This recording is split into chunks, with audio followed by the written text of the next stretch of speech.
So I'm going to just give you folks some tips or tricks or lessons learned that I've come across as I worked on quartz.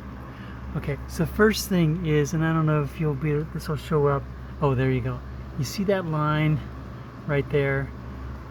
So first of all, this has been fully processed all the way from 50 grit up to 3000 grit. However, okay, I'm anal retentive.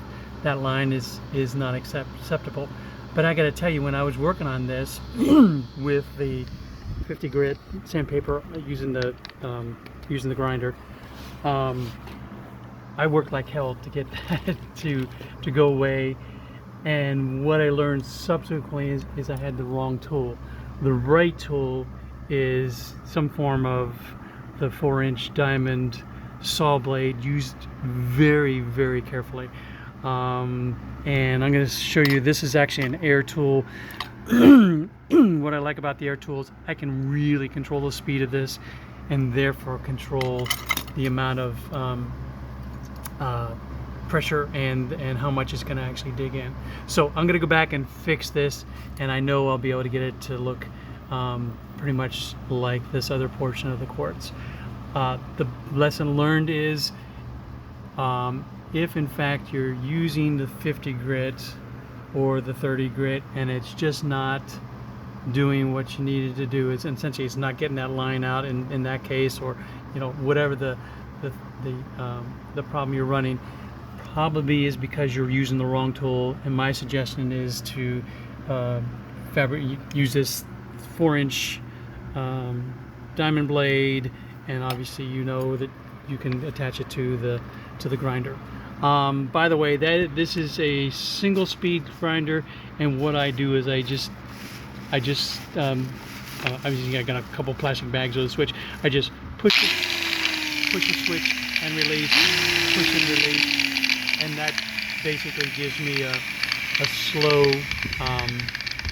slow speed, because again, all these videos, all the instructional videos tell you to keep it slow and keep lots of water. And I do the water thing with my little homemade little valve attached to a tube. And again, I don't have to go over all this for you because I'm sure you figured this out yourselves. And I set something on it to keep the tube, and I basically make the tube follow across the edge as I'm doing it. Last thing, if in fact you're doing seams,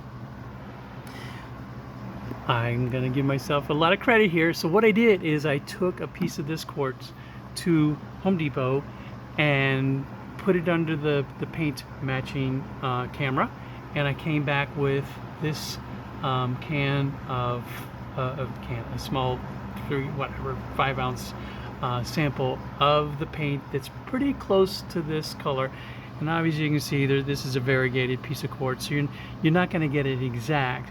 But if you are doing seams, my suggestion is this is for $5, you can come pretty close to matching the color in your glue to join two pieces of quartz in a seam. And again, what I do is I mix the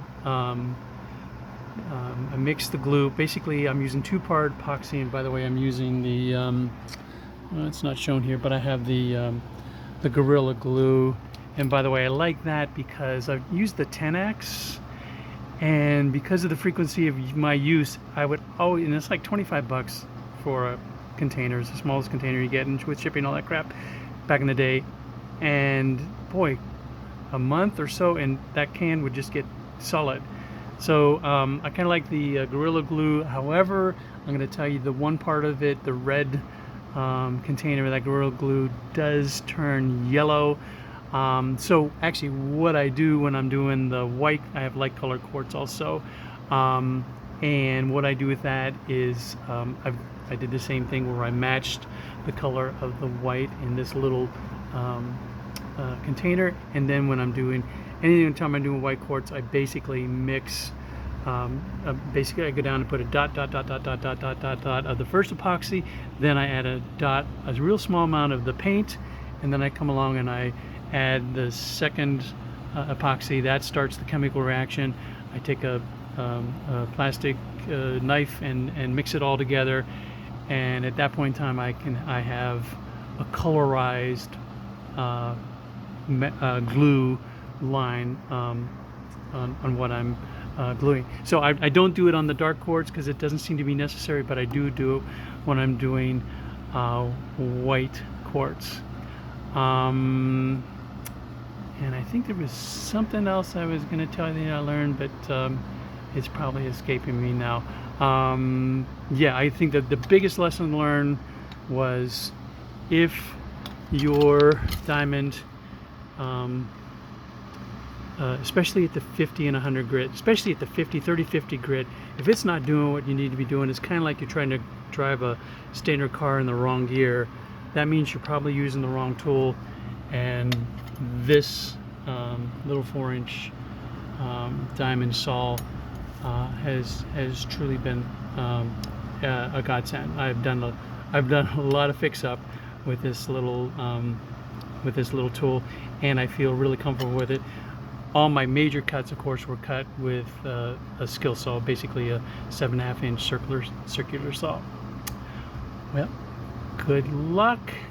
This stuff sure is heavy, and I know you guys all know that. Take care. Bye-bye.